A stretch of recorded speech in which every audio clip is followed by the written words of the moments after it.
নমস্কার বন্ধুরা, কেমন আছেন সবাই? স্পেশাল রান্নাঘরে সকলকে স্বাগত জানাই। আমার আজকের রেসিপি গরম গরম ফুলকপির পকোড়া। এরকম শীতের সন্ধ্যায় চা এবং কফির সাথে গরম গরম ফুলকপির পকোড়া খেতে খুবই ভালো লাগবে। চলুন তাহলে দেখে নেওয়া যাক আজকের এই রেসিপিটি। ফুলকপিটাকে আমি একদম ছোট্ট ছোট্ট করে এভাবে কেটে নিয়েছি। কেটে ধুয়ে ভালোভাবে পরিষ্কার করে নিয়েছি, আর যাতে ভালোভাবে সেদ্ধ হয়ে যায় পকোড়া হতে হতে, তার জন্য আমি এভাবে কেটে নিয়েছি। এরপর এর মধ্যে দিয়ে দিলাম কাঁচা লঙ্কা, ধনেপাতা কোচানো, তারপর দিয়ে দেব বেসন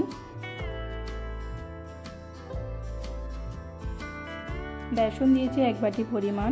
এরপর এর মধ্যে দিয়ে দেব অল্প হলুদ গুঁড়ো, ধনে গুঁড়ো অল্প পরিমাণ, তারপর দিয়ে দেব লঙ্কা গুঁড়ো, আর দিয়ে দেব লবণ, পরিমাণ মতন লবণ দিয়ে দিচ্ছি, আর দিয়ে দেব খাবার সোডা। তারপর এর মধ্যে দিয়ে দেব কালো জিরে, দিয়ে ভালো করে এটাকে মেখে নেব। অল্প জল দিয়ে ভালো করে ফুলকপিটাকে মেখে নেব।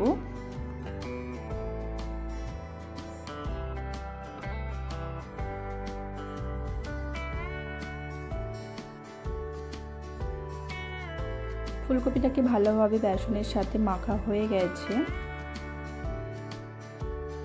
কড়াইয়ের মধ্যে পরিমাণ মতন সাদা তেল দিয়ে তেলটাকে খুব ভালোভাবে গরম করে নিয়েছি। এরপর এর মধ্যে একে একে ফুলকপি পকোড়া তেলের মধ্যে দিয়ে দেব। পকোড়াগুলোকে এরকম সাইজ করে তেলে দিয়ে দিচ্ছি।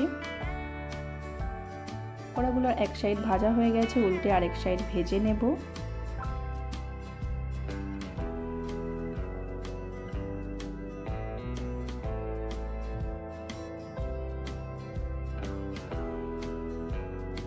উল্টে পকোড়াগুলোকে এক সাইড ভাজতে দিয়েছি। পকোড়াগুলোর দু সাইডই খুব ভালোভাবে ভাজা হয়ে গেছে, উল্টে পাল্টে আরেকটু ভালো করে ভেজে তুলে নেব। পকোড়াগুলোকে ভাজা হয়ে গেছে, তুলে রেখেছি। এরপর তেলের মধ্যে বাকি পকোড়াগুলোকে ভাজতে দেব।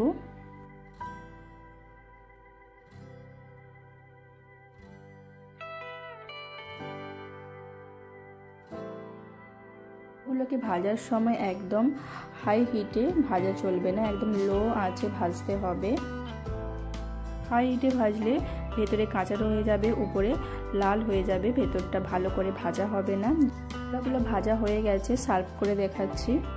ফুলকপি পকোড়াগুলোকে আমি এইভাবে প্লেটের মধ্যে সাজিয়ে নিয়েছি। একটা ভেঙে দেখাচ্ছি কতটা নরম হয়েছে ফুলকপিটা, আর ভেতরটা খুব ভালোভাবে ভাজা হয়েছে, একদম কাঁচা নেই। এরকম ফুলকপির পকোড়া রেসিপি যদি আপনাদের ভালো লাগে থাকে অবশ্যই বাড়িতে ট্রাই করবেন। কেমন হয়েছে কমেন্ট করে জানাবেন, আর লাইক শেয়ার করে দেবেন। প্লিজ চ্যানেলটিকে সাবস্ক্রাইব করে দেবেন। ভালো থাকবেন, ধন্যবাদ।